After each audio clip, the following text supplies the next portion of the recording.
할렐루야. 고요한 바다로 저천국 향할 때 주 내게 순풍 주시니 참 감사합니다. 큰 물결 일어나나 쉬지 못하나 이 풍랑 인하여 더 빨리 갑니다. 이런 찬송과 가사가 있습니다. 1절도 좋지만 저는 2절을 부를 때 더 감동이 있는 것 같아요.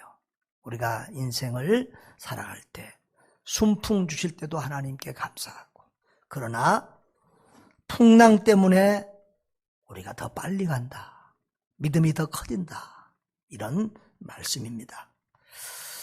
본문의 사건이 바로 예수님이 무리를 거리는 사건이고 제자들이 풍랑을 만난 사건인데요, 하나님은 이런 사건을 통해서 예수님이 하나님이요 하나님의 아들 그리스도이심을 보여주시고, 또 제자들에게는 더 큰 믿음을 이렇게 주시기 위한 이런 모습으로 주님이 우리를 만나주시는 것을 볼 수 있습니다. 오늘 본문에 예수님이 무리를 거르는 이 사건은 마태, 마가, 요한복음 세 군데 기록이 되어 있습니다. 여러분, 우리가 성경을 공부할 때 마태, 마가, 누가, 요한 이 네 개의 복음서는 예수님의 사역과 삶을 여러 각도에서 보여줍니다. 그래서 사복음서라고 그러는데 그 중에서 특별히 마태, 마가, 누가복음은 공관복음이라고 해요. 왜 그러냐? 같은 관점에서, 비슷한 관점에서 예수님을 보고 있다는 거예요. 이 세 복음서는 예수님을 객관적으로 그려냅니다. 그러니까 자기 주관보다는 예수님의 하신 설교와 사역과 삶을 있는 그대로 그려내면서, 봐라, 이분이 바로 그리스도가 아니냐, 이분이 바로 우리를 구원하신 그리스도요 하나님의 아들이다고 하는 것을 보여줍니다. 그런데 요한복음은 좀 더 다른 것이, 요한복음은 객관적이기보다 자기 주관성을 가지고 자기가 만난 예수님, 자기가 믿는 하나님을 자기 신앙과 믿음을 가지고 이렇게 그려내고 있습니다. 물론 요한복음에도 예수님의 설교와 사역들이 객관적으로 기록되어 있지만, 그러나 요한복음은 다른 복음서에 비해서 요한 자신의 신앙과 주관을 가지고 예수님을 하나님으로 그리고 있다는 거예요. 그래서 요한복음을 딱 보면 태초에 말씀이 계시니라, 이 말씀이 하나님과 함께 계셨으니 이 말씀은 곧 하나님이시라. 1장 1절에서부터 예수님은 하나님이라고 하는 자기 신앙과 신학을 기록하면서 예수님을 증거하고 있습니다. 여러분, 오늘 우리는 마태복음을 통해서 예수님의 하나님 되심과, 그리고 예수님을 따르는 우리 제자들이 어떻게 살아야 될 것인지를 보기를 원합니다. 첫째로 주님은 그리스도의 제자는 영광의 자리에 오래 머물러서는 안 될 것을 보여주십니다. 마태복음 14장 22절을 같이 보겠습니다. 예수께서 즉시 제자들을 재촉하사 자기가 무리를 보내는 동안에 배를 타고 앞서 건너편으로 가게 하시고 그랬습니다. 자, 이 사건은 어떤 사건이냐고 하면, 예수님은 지금 오병이어의 기적을 행했습니다. 오병이 기적 아시죠? 보리떡 5개와 물고기 2마리로 몇 명을 먹였다고요? 5,000명 이상을 먹였는데, 그 5,000명이 남자 장정만 포함하고 있는 숫자니까 거기에 여자들과 어린아이, 노인들까지 하면 학자들은 약 한 2만 명 가까이 되지 않겠느냐, 이렇게 추산을 합니다. 그런데 그 인원을 먹이기 위해서 예수님이 보리떡 5개와 물고기 2마리를 가지고 축복하며 기도했을 때 그 많은 사람이 먹고도 12광주리가 남은 기막힌 사건을 그들은 겪었습니다. 여러분, 언제나 옛날이나 지금이나 사람들은요, 잘 먹고 잘 살게 해주는 지도자를 제일 좋아합니다. 이 경제 문제를 해결해 주는 지도자를 좋아합니다. 그러니까 그 자리에 참여한 이스라엘 사람들은 예수님을 억지로 잡아다가 임금 삼으려고 할 정도로 당시 예수님의 인기가 절정을 치닫고 있을 때였습니다. 그런데 예수님은 그런 군중의 환호와 칭찬과 그런 영광을 기뻐하지 않습니다. 그것을 오래 누리려고 하지 않습니다. 제자들에게도 누리지 못하게 하십니다. 그래서 제자들을 빨리 서둘러서 그 현장을 떠나서 배 타고 건너편으로 가게 하시고 본인도 산으로 올라가서 하나님 아버지와 더불어 깊은 교제의 시간, 기도의 시간을 가집니다. 여러분, 우리 인생이 살아가면서 굉장히 우리를 즐겁게 하는 것들이 있습니다. 마약처럼 우리를 취하게 하는 것들이 있습니다. 돈이 그렇고요, 세상의 즐거움과 쾌락이 그렇고요, 권력이 그렇고요, 이 명예와 인기 같은 것이 그렇습니다. 여러분, 지금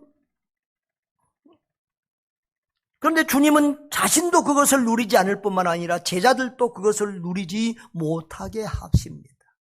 가장 중요한 이유는 제자들이 사실은 예수님을 영적인 우리를 죄와 사망에서 구원하러 오신 메시아, 영적인 임금보다는 이 이스라엘 백성들처럼 예수님을 저 로마의 나라에서 구원해서 잘 먹고 잘 살게 만드는 정치적인 메시아로 기대하고 다른 부분이 아직 제자들에게 많이 있기 때문에 예수님은 제자들에게 그 자리를 빨리 떠나도록 하고 계십니다. 또한 우리가 어떤 면에서는 하나님의 영광, 그 영광스러운 자리, 인기 있는 자리에서 오래 머물지 않기를 주님은 바라는 것입니다. 여러분, 스승이 영광을 받으면 제자들도 정달아 영광을 받잖아요. 목에 힘이 들어가잖아요. 여러분, 이 인기와 영광의 맛은 마약처럼 사람을 그렇게 사로잡아 버립니다. 거기에 빠진 사람들은 수단과 방법을 가리지 않고 그 인기와 명예를 추구하고 때로는 그것을 잃으면 자살하기도 합니다. 그래서 유명인들 중에서, 연예인들 중에서 자살하는 사람이 많고 유명한 정치인들이나 심지어는 대통령까지도 자살하는 이런 일들이 우리 주변에서 벌어지는 것입니다. 여러분, 주님은 자신을 그것을 누리지도 않고 제자들에게도 그것을 누릴 수 있는 틈을 주지 않습니다. 여러분, 우리가 선한 일에 힘쓰고 무엇인가 좋은 열매를 맺으면 자연히 칭찬과 영광이 따라옵니다. 그런데 그 자리에 오래 머무르면 안 된다는 것입니다. 그 자리에 오래 머무르면 우리가 그리스도의 참된 제자가 될 수도 없고 나도 모르는 사이에 우리가 교만해지면서 우리의 인격도 망가지게 되고 예수님을 닮아갈 수 없습니다. 여러분, 그래서 주변에 보면은요, 큰 일을 고난 없이 쉽게 이룬 사람이나 형통한 날이 오래 계속되는 사람들을 보면 거의 다 말로가 좋지 않은 것을 보게 됩니다. 목회자들도 마찬가지입니다. 목회 초반에 형통한 목사님들이 나중에 안 좋은 경우도 많이 있습니다. 급작하게 빨리 교회가 부흥하거나 순조롭게 대형교회를 이룬 교회들도 나중에는 문제가 많이 생기는 것을 우리가 심심찮게 보게 됩니다. 여러분, 우리 한국교회가 6.25 전쟁 이후로 60년대에서 80년대까지 폭발적인 부흥을 했습니다. 90년대 초반까지도 어느 정도 한국교회가 부흥을 했습니다. 그래서 저도 선교사 가기 전에는 한 4년 정도 목회했는데 금방 100명 넘게 출석하는 그런 교회를 이룰 수 있었습니다.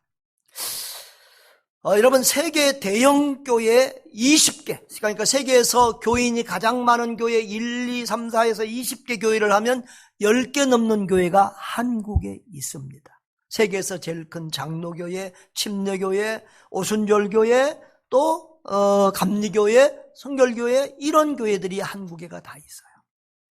그리고 이제 우리나라는 사실 선교를 받은 지가 그렇게 오래지 않았어요. 선교 아직 130년 정도밖에 안 되는데 벌써 세계의 선교사를 두 번째로 많이 보내는 그런 선교 대국이 되었습니다. 이렇게 한국교회는 그동안 영광을 누려왔고 이 한국교회는 기독교 역사에 보기 어려운 이런 선교의 성공과 영광을 누려왔습니다. 그래서 세계의 많은 교회들이 한국교회의 부흥을 부러워하고 배우려고 오기도 했습니다. 그런데 6.25 전쟁 이후로 한 70여 년 동안 우리에게 평화와 또 교회의 부흥과 교회가 영광을 누려가면서 우리 한국교회가 점점 인본주의화되어지고 타락하고 변질된 교회들도 적지 않게 나타났습니다. 그래서 교회 언론의 목사들의 부끄러운 부분과 교회의 부끄러운 부분들이 언론에 자주 등장하고 성도들이 정말 부끄러운 그런 모습들이 이렇게 나타나는 것을 보면서 정말 우리 한국교회가 이제는 존경받는 교회에서 지탄을 받는 교회로 변해가고 있음이 정말 마음이 아픕니다. 여러분, 우리 한국교회가 다시 회복되고 다시 살려면 영광받는 자리, 권세의 자리, 높은 자리를 떠나서 속히 낮은 자리로, 희생의 자리로 가야 할 것입니다. 주고 베풀며 섬기는 자리로 가는 교회가 되어야 될 줄 믿습니다. 그런 성도들, 그런 교회 될 수 있기를 주님의 이름으로 축복합니다. 두 번째로 주님의 사역과 기도와 쉼이 균형을 이루어야 될 것을 우리 주님이 보여주십니다. 여러분, 우리 주님의 일상은 얼마나 힘들었을지를 생각해 보신 적이 있습니까? 주님은 혼자 따로 있을 시간이 별로 없습니다. 늘 12명의 제자가 함께 다닙니다. 그리고 종일 아마 새벽부터 사람들이 병 고쳐달라, 뭐 해달라고 몰려들었을 것입니다. 그 사람들을 고치고 때로는 귀신 쫓아내는 게 얼마나 힘든 줄 아십니까? 또 여러분, 각양의 문제들, 그리고 종일 말씀을 가르치시고 또 하는 이런 모든 일로 아마 초죽음이 될 정도로 피곤하실 것입니다. 오늘도 지금 이 상황에서도 예수님은 지금 2만 명 가까운 군중들에게 종일 말씀을 전파하시고 그들의 문제를 해결하셨습니다. 그런데 주님은 그런 속에서도 자기 영성 관리를 정확하게 하고 있는 것을 봅니다. 일에 휩싸여서 성부 하나님과 만나는 기도와 교제 시간을 뒤로 미루지 않습니다. 아무리 바빠도 피곤해도 아버지 성부 하나님과 만나고 교제하고, 또 여러분, 이 저녁 6시부터 지금 새벽까지 예수님이 산에 계셨는데 그 시간에 기도만 했겠습니까? 저는 쉬기도 하고 좀 주무시기도 하셨다고 생각합니다. 여러분, 이 사역과 기도와 쉼은 균형과 조화를 이루어야 됩니다. 사람은 일만 하고는 못 삽니다. 기도만 하고도 못 삽니다. 일도 하고 기도도 하고 쉼도 적당히 누려야 할 것입니다. 여러분, 우리는 자주 바쁘면 기도를 게을리하고 기도를 쉬기도 합니다. 요즘 이 코로나 상황이 되니까 잘 됐다 그러고 기도를 쉬는 교인들, 또 기도를 아예 없애는 교회들도 많습니다. 여러분, 우리는 기도 쉬는 죄를 범하면 안 되겠습니다. 할렐루야. 기도 쉬는 것은 죄라고 성경은 말합니다. 여러분, 우리는 기도보다 일이 앞설 때가 많습니다. 그러나 주님은 아무리 바빠도 기도를 쉬지 않고 아버지 하나님과의 교제를, 밤기도 새벽기도를 늘 쉬지 않고 아버지와의 교제를 1순위로 삼았습니다. 여러분, 루터는 종교개혁을 추진해가면서 유명세를 타고 여기저기 일이 많아지고 가르치고 설교할 일이 많아져서 너무 바빠졌습니다. 그때 루터가 한 말이, 나는 너무 바쁘니까 더 많이 기도해야 되겠다고 하면서 기도의 시간을 늘렸습니다. 그리하여 이 종교개혁의 사명을 마지막까지 잘 수행해 갈 수 있었습니다. 여러분, 기도만 하고 해서도 안 되고 일만 해서도 안 됩니다. 쉬지 않아서도 안 됩니다. 일과 기도와 쉼의 균형과 조화를 통해서 우리가 롱런하는 그런 교회가 되어야 될 줄 믿습니다. 끝까지 목회를 잘 감당하고 끝까지 신앙을 잘 지키고 끝까지 건강한 우리 교회 될 수 있기를 주의 이름으로 축복합니다. 이 코로나를 통해서 하나님은 우리에게 또 한편 쉼도 가르쳐 주시는 것 같아요. 이렇게 외국 여행을 하다가 유럽이나 이런 다른 나라를 갔다가 우리나라에 오면 참 특이한 게 있어요. 유럽이나 이런 데를 가면 저녁에 밤이 조용해요. 재미가 없어요. 다 퇴근하면 일찍 집에 가서 가정에서 식사하고 가족들과 함께 지내요. 그런데 우리나라는 직장에서 끝나면 가정으로 가지 않고 식당으로, 술집으로 1차, 2차, 3차 밤을 새는 분들이 많아요. 가정이 없어요. 전부 다 하숙생이에요. 하나님은 이 코로나를 통해서 식당 하신 우리 권사님은 좀 기분이 나쁘겠습니다만은 식당도 좀 덜 가게 하고 술집이나 이런 데 2차, 3차도 못 가게 하고 가정을 또 한편은 회복시키고 있다. 그런 생각이 듭니다. 목회자들도 너무 모임이 많아요. 그래서 지금 이 코로나 때문에 모임이 없어지고 모임이 줄어드니까 나는 얼마나 좋은지 모르겠어요. 그리고요, 이 코로나 상황에서는 부지런한 목사가 나쁜 목사더라고. 성도들을 염려하게 하는 목사더라고. 그래서 제가 청두로 가 있으면 우리 성도들이 제일 마음이 편안하겠다. 우리 목사님 누구 안 만나고 안 돌아다니고 제일 안심이 되겠다 싶어서 요즘은 더 이렇게 자주 가는데, 청두로 가서 농사 지으면서 일도 해서 땀도 흘려. 그것도 즐거워요. 그리고 또 쉬기도 하고 그러면서 참 좋은 시간을 가지고 있어요.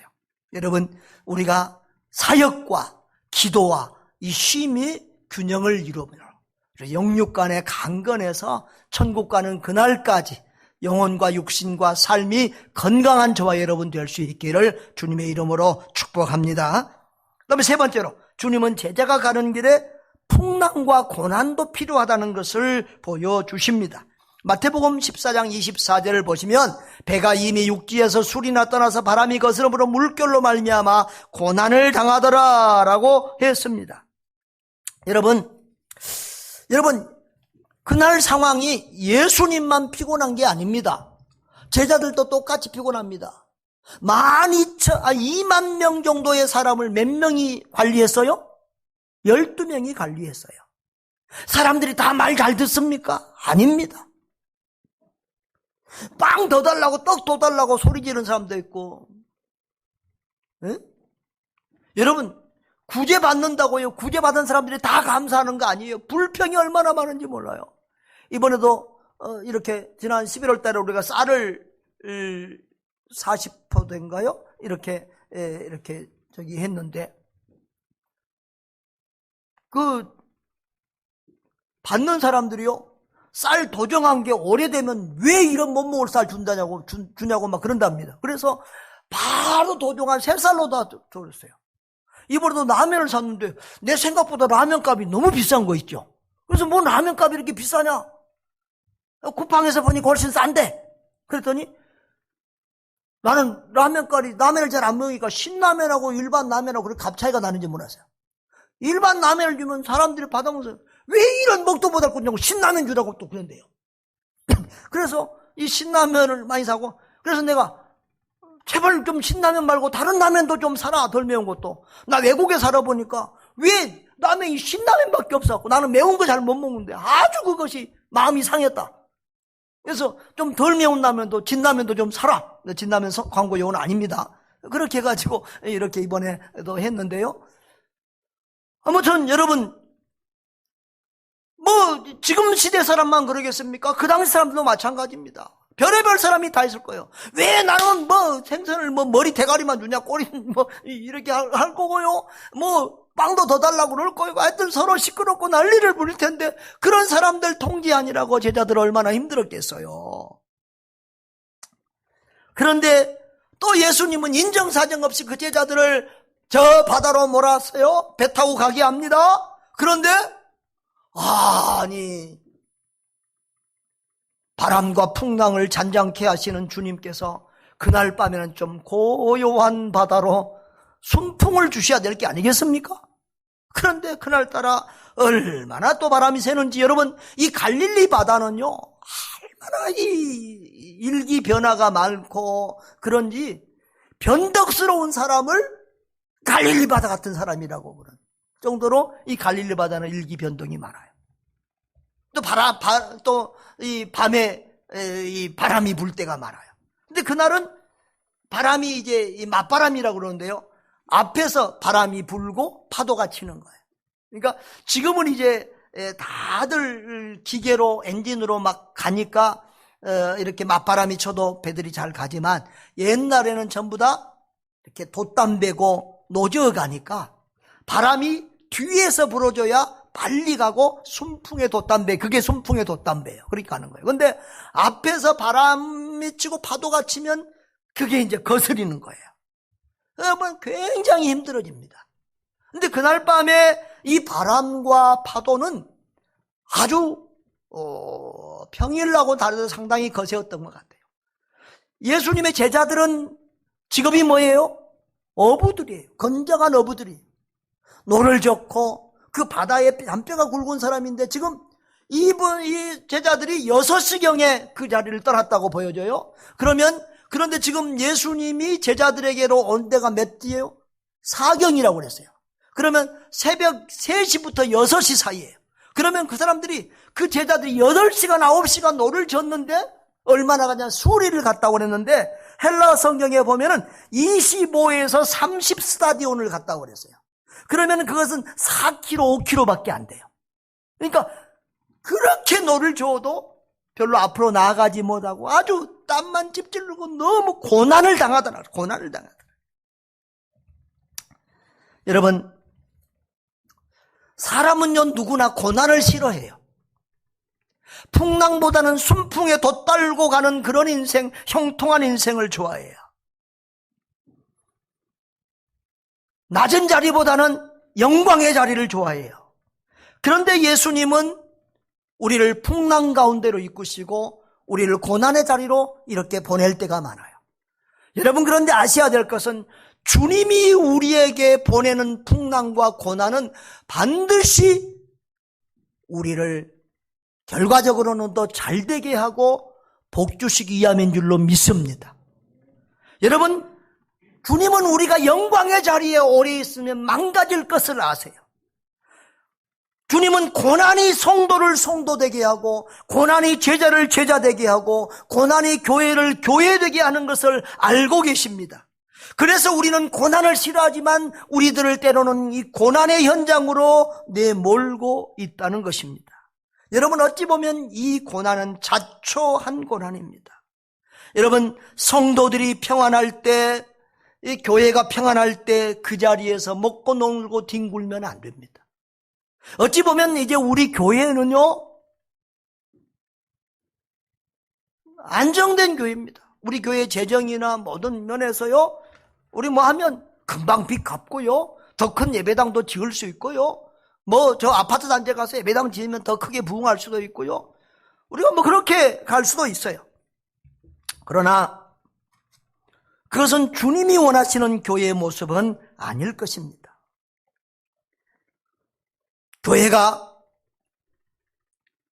평안해진다고 뭐 부여해진다고 목사가 밤낮 사택이나 더 큰 데로 옮기고 뭐 이렇게 우리가 밤낮 먹고 사는데 노는데 돈을 다 쓰고 이렇게 해서는 안 되는 거예요.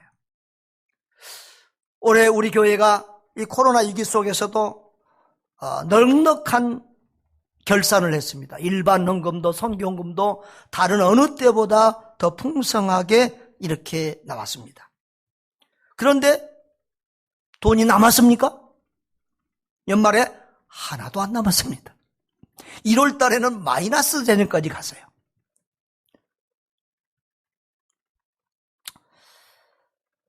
그런데 우리 주변의 목사님들 얘기 들어보니까 올해 재정이 일반적으로 한 많이 줄어든 교회는 30% 정도 줄어들었다고 그러고요. 적게 들어준 교회는 10 몇 프로 줄었다고 그래요. 또 어떤 교회들은요, 우리 교회처럼 재정이 예산보다 더 나온 교회들도 있어요. 그러니까 교회마다 믿음이 다르고 헌신도가 다른 거예요. 하나님이 주신 은혜와 기적이 다른 거예요.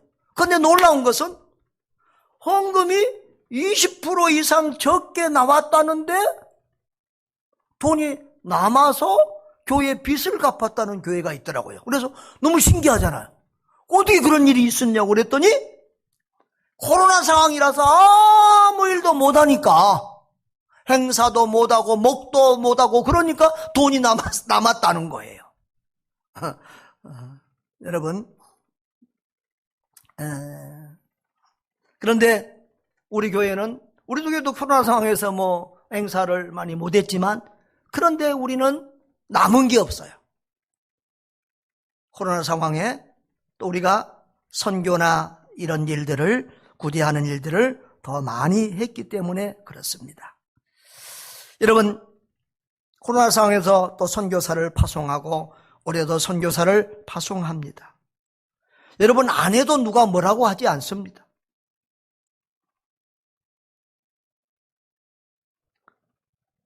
우리가 스스로 자초하는 고난입니다. 여러분, 주님은 우리가 자청하여 주님의 십자가를 지고 우리가 자청하여 주님의 주상명령에 순종하기를 원합니다. 예루살렘 교회처럼 주님이 매를 맞고 박해로 흩어버려서 억지로 선교하는 교회가 되지 않기를 바랍니다. 우리 스스로 자청하여 십자가를 지고 우리 스스로 자청하여 주님의 명령에 기쁨으로 순종하면서 선교하는 건강한 교회 될 수 있기를 주님의 이름으로 축복합니다. 여러분, 이 고난과 이 풍랑들은 어렵고 위험한 일입니다. 그러나 제자들은 풍랑 속에서 살아계신 주님을 또 한 번 체험하고 누렸습니다. 우리가 이 코로나 상황에서도 이렇게 자청하여 십자가를 지고 또 선교하는 이런 일들은 살아계신 주님을 체험하는 일이고 우리가 더 건강하게 주님의 몸된 교회를 세워가는 일인 줄로 믿습니다. 또한 주님 앞에 우리가 서는 날 잘했다 칭찬받을 복된 일인 줄 믿습니다. 사랑하는 성도 여러분, 오늘 우리 한국교회는 큰 풍랑을 만나고 있습니다. 여러분, 이 풍랑 가운데서 침몰하는 교회들, 문 닫는 교회들도 있을 것입니다. 그러나 이 침몰하는 이런 풍랑 속에서도 건강하게 더 힘있게 일어나는 그런 교회들도 있을 것입니다. 여러분, 주님이 허락하신 풍랑입니다. 주님이 보고 계신 풍랑입니다. 그렇다고 하면 우리가 이 풍랑 가운데서도 이 선교중앙호에, 이 우리 배에 예수님을 모시기만 하면 그 풍랑은 잔잔해지고 기적은 일어나고 하나님의 놀라운 역사가 일어날 줄 믿습니다. 절대 풍랑은 믿음의 사람, 믿음의 교회를 침몰시킬 수 없습니다. 믿기를 바랍니다. 할렐루야. 여러분, 네 번째로 주님이 겪는 고난은 주님은 제자들이 겪는 고난을 아십니다. 그리고 해결해 주시는 분입니다. 마태복음 14장 25절에서 27절까지 우리 한번 읽어보겠습니다. 밤사경에 예수께서 바다 위로 걸어서 제자들에게 오시니 제자들이 그가 바다 위로 걸어오심을 보고 놀라 유령이라 하며 무서워하여 소리 지르거늘 예수께서 즉시 이르시되 안심하라 나니 두려워하지 말라라고 했습니다. 여러분, 이미 말했지만 지금 제자들은 6시경에 떠나서 지금 배 위로 가고 있고 예수님도 그때부터 이 새벽까지 혼자 이렇게 기도하는 시간을 가졌다는 것입니다. 홀로 쉬기도 하고 기도하셨습니다. 여러분, 우리가 이렇게 모여서 합심해서 기도하는 것 하나님이 기뻐하십니다. 그러나 또 하나님과 내가 1대1로 조용히 하나님을 독대하여 만나는 것 너무 기쁘고 좋은 일입니다. 저는 주님과 1대1로 만나는 시간이 그렇게 좋아요. 여러분, 우리 주님께서 그런데 제자들이 그 물결 위에서 풍랑에서 고난받는 것을 아시고 물 위를 걸어오십니다. 여러분, 예수님과 제자들은 늘 갈릴리 호수 주변에서 사역을 했습니다. 그러니까 갈릴리 호수를 배 타고 수도 없이 지나다녔다는 거예요. 이전에는 예수님이 갈릴리 바다로 그런데 걸어가신 적이 없어요. 그러니까 지난주 설교에도 말했지만 예수님은 기적을 행하실 수 있지만 일상을 기적을 노다지만 날마다 기적 속에서만 사는 그런 분이 아니라는 거예요. 자연의 섭리와 질서를 가능하면 지키고 하시는 분이세요.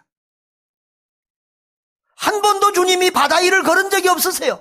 그런데 그날 밤에는 제자들이 고난받는 현장을 보시고 예수님이 바다 위를 걸어오셨어요. 할렐루야. 그리고 제자들의 문제를 해결해 주셨어요. 제자들은 예수님이 바다 위를 걸어오니까 막 놀라서 유령이다 하고 막 두려워하고 난리가 났어요. 왜?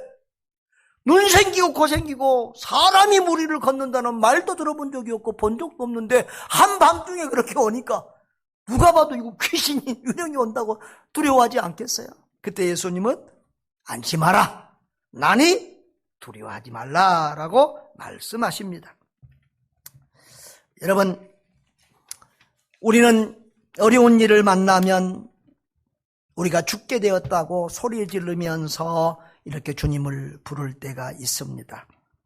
그런데 주님이 모르는 우리의 문제는 없습니다. 한번 따라합시다. 주님이 모르시는 우리의 문제나 고난은 없다. 주님은 우리가 믿음 안에서 사는 우리가 시험을 당할 때에 피할 길도 주시고 고난당할 때에 그것을 이기고 감당할 수 있는 믿음도 주시고 또 이렇게 오셔서 직접 그 문제를 해결해 주시기도 한다는 사실을 믿으시기 바랍니다.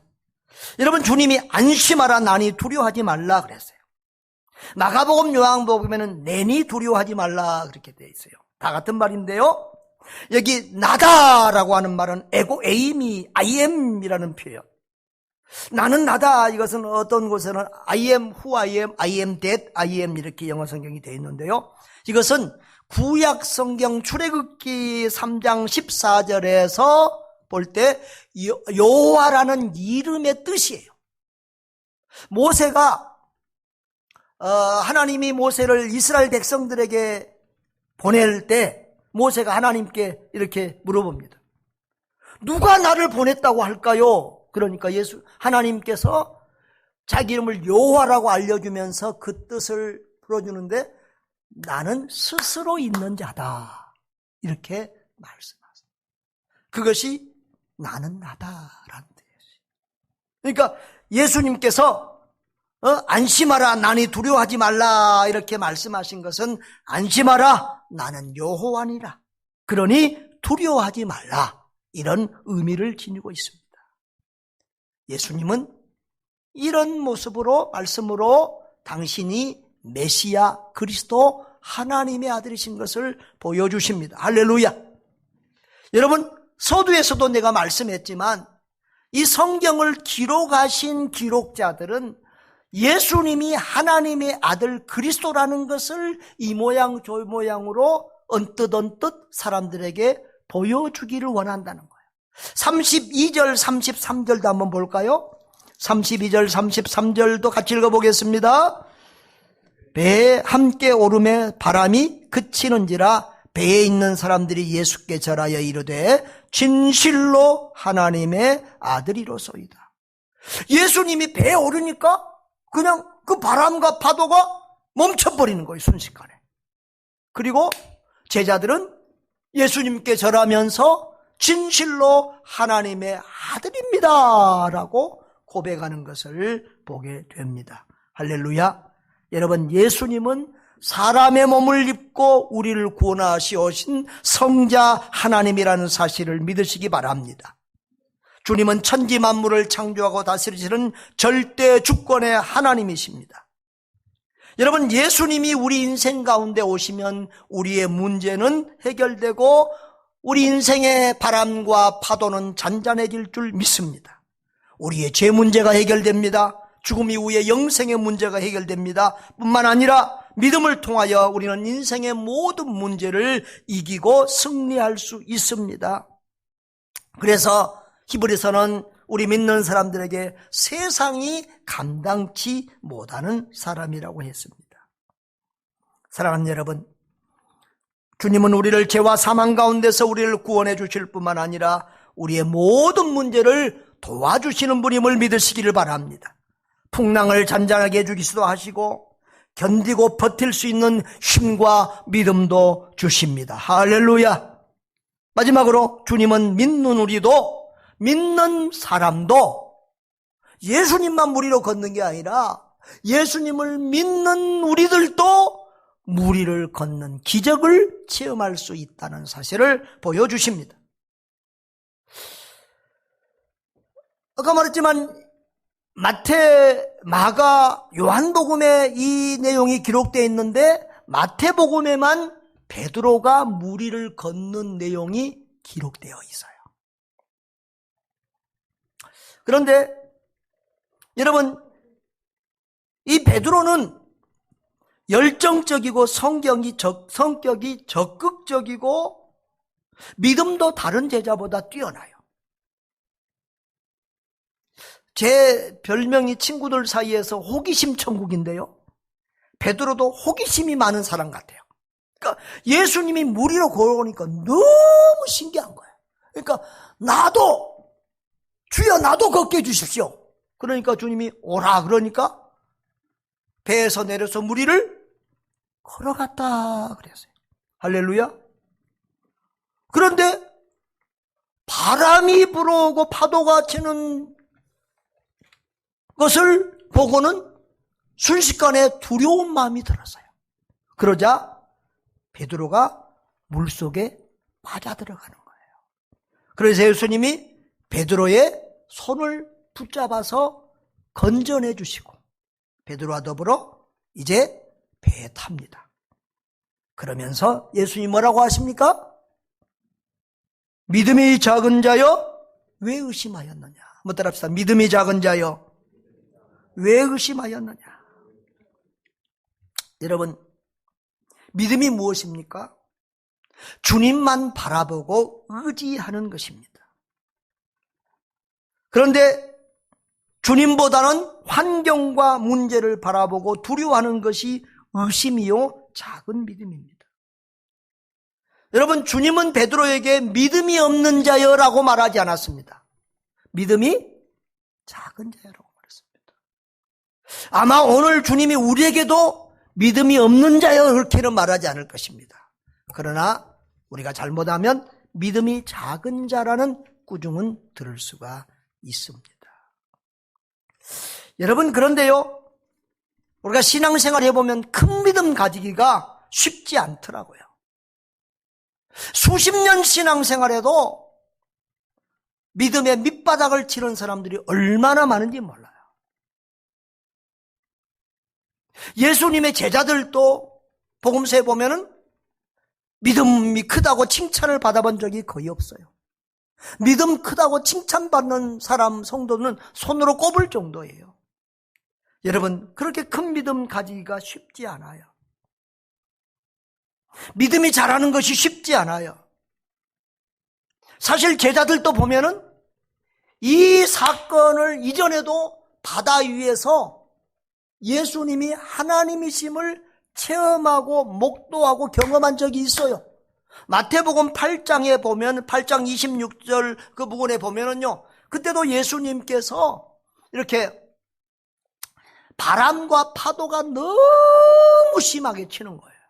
그러니까 그런데 예수님이 얼마나 피곤하신지 고물에서, 여러분, 배에 이물과 고물이 있습니다. 이물이 어디죠? 이물은 이마예요. 배 앞쪽을 이물이라고 그래요. 고물은 배 뒤쪽을 고물이라고 그래요. 배 뒤쪽에서 깊이 잠이 든 거예요. 얼마나 피곤하셨으면 그렇게 풍랑을 쳐서 배가 뒤집어질 정도가 되고 물이 저르고 제자들이 우리가 죽게 됐습니다. 왜 잠만 자십니까? 하고 깰 정도로, 이런 상황에서도 예수님이 깊이 잠들 정도로 주님은 그렇게 피곤한 일상을 사셨다는 거예요. 그런데 일어나서 주님이 왜 인자사 깼냐 그러지 않고 어찌하여 무서워하느냐. 믿음이 작은데 하더라. 그렇게 하시고 바람과 바다를 꾸짖으시니 어떻게 됐더라? 아주 잔잔하게 되니까 제자들이 어떻게 했더라? 도대체 이분이 누군데 바람과 바다도 자연까지도 이분의 말 한마디에 순종하는가 하고 놀랐다는 거예요.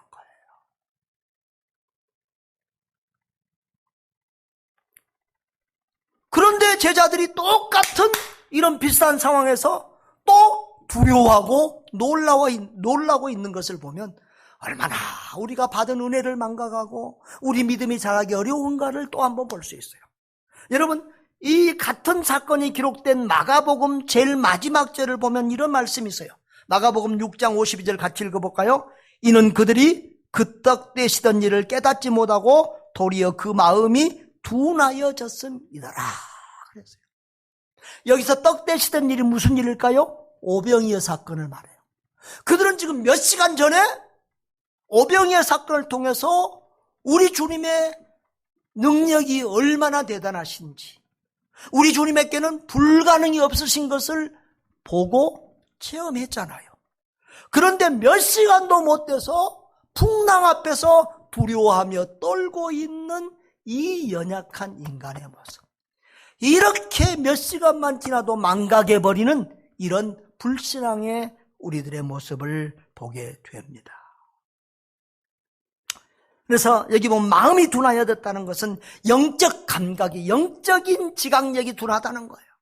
여러분, 우리는 정말 영적인 이 지각력이 둔해서 정말 주님의 은혜와 기적의 체험들, 수없이 많은 기도의 응답들을 잊어먹고 우리가 믿음 없는 사람처럼, 믿음이 작은 사람처럼 행할 때가 얼마나 많은지 몰라요. 내 자신도 보니까 그렇더라고요. 어제 우리 김선원 선교사님하고 또 우리 정정욱 선교사님하고 잠깐 얘기할 시간이 있었어요. 우리 우즈벡에 있을 때 제일 친하게 지낸 분이 조폴 선교사님하고 그 다음에 정정욱 선교사님이세요. 자주 만나고, 그래서 조폴 선교사님하고 정정욱 선교사님은 제가 우리 교회에 부임했을 때부터 저 구산동, 가련동 지금까지 우리 교회가 걸어온 역사를 잘 알아요. 근데 처음에 와서 보니까 월세 살고 또 성도들도 많지 않더라는 거예요. 그런데 너무 몇 년 지나지 않아서 이 예배당을 준비하는 것을 보고 아주 놀랐다는 거예요. 기적이었다는 거예요.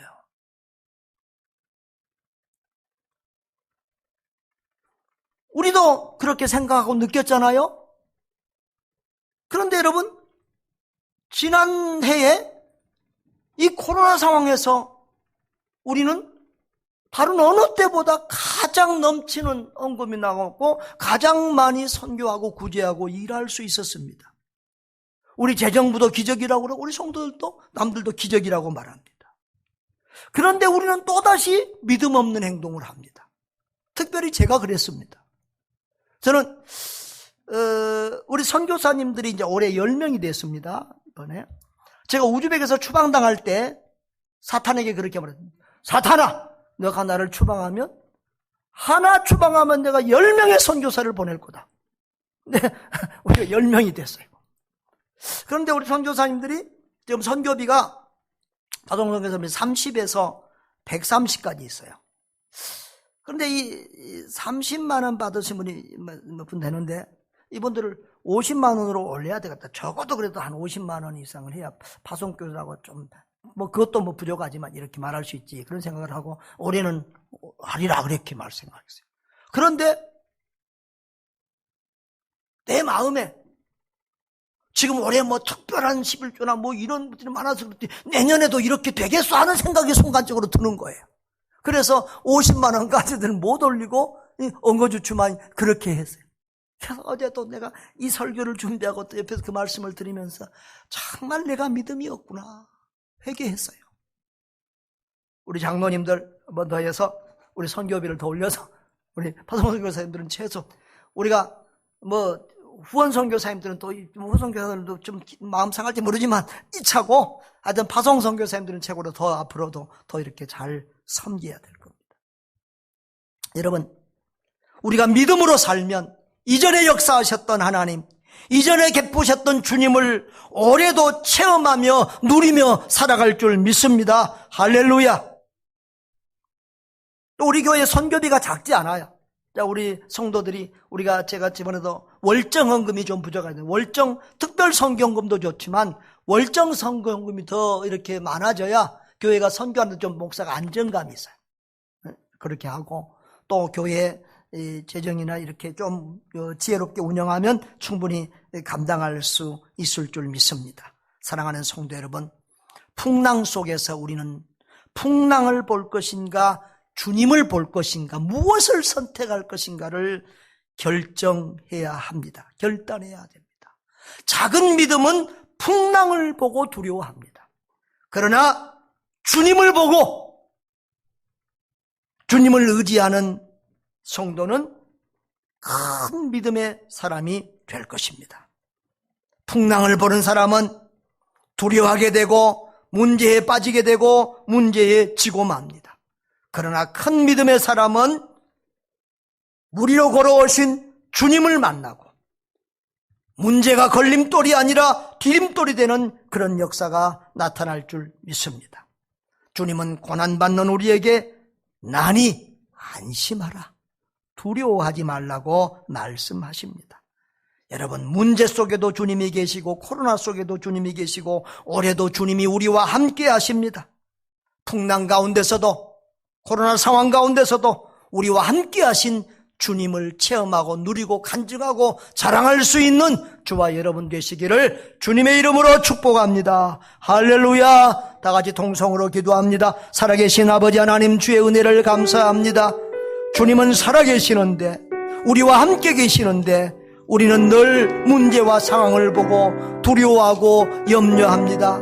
우리 믿음이 작아서 주님께 책망을 받고 꾸중을 받을 때가 있습니다. 사랑하시는 주님, 우리가 더 큰 믿음을 주시고 우리와 함께 하시는 주님을 누리며 자랑하며 찬송하며 영광 돌릴